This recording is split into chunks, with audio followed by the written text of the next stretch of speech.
Welcome everyone. At first, I want to start out with a bit of a surprise. This is a gift from the class of '07. Under 1C, we've enclosed a scholarship for your son or daughter. And so if you could check under your seats now. Reserve, you're all reserved.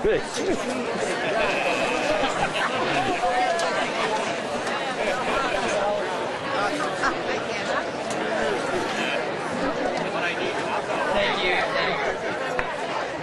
Now I'd like to start by first off thanking everyone who voted in last week's referendum. The high school did not... Yeah, you can clap for that.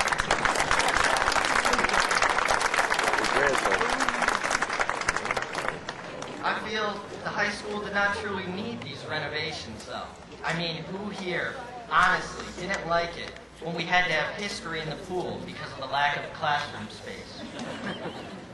With kidding aside, I now take this opportunity to welcome you all, distinguished members of the Board of Education, town council members, Superintendent Dr. O'Rourke, Mr. Hasbro, members of the faculty, current students, alumni, family members, and friends.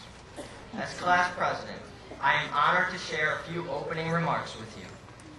Everyone knows that at this very moment in the program, right now, the audience isn't paying any attention to how hot it is, how long this ceremony is really going to be, and also how bad the traffic is going to be getting out of here.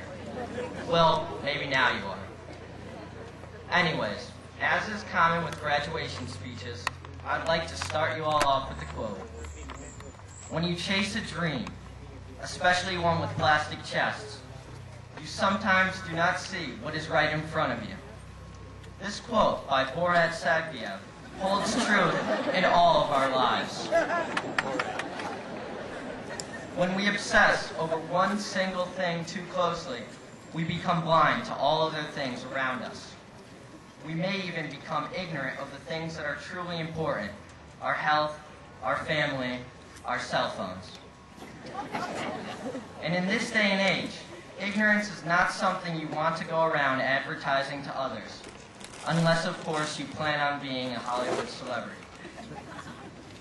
Looking at this past year, I've seen so many kids do things just because it looked good on a college application.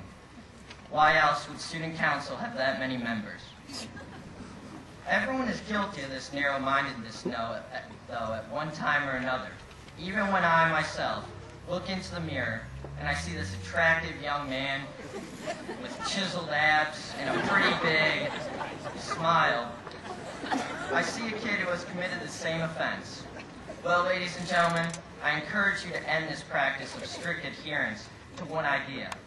But what can we do instead? To answer this question for you, I proceeded to a most intelligent and reputable source.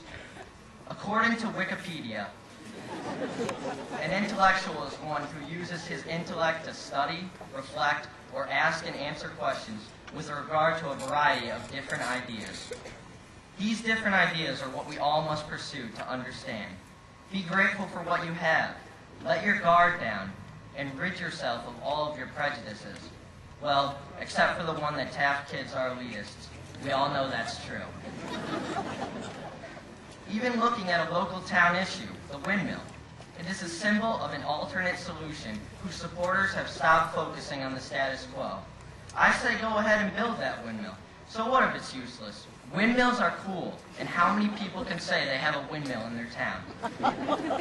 And when you leave here tonight, on the verge of heat stroke, I want you all to try to encourage yourselves and everyone around you to explore whatever happens to spark one's curiosity.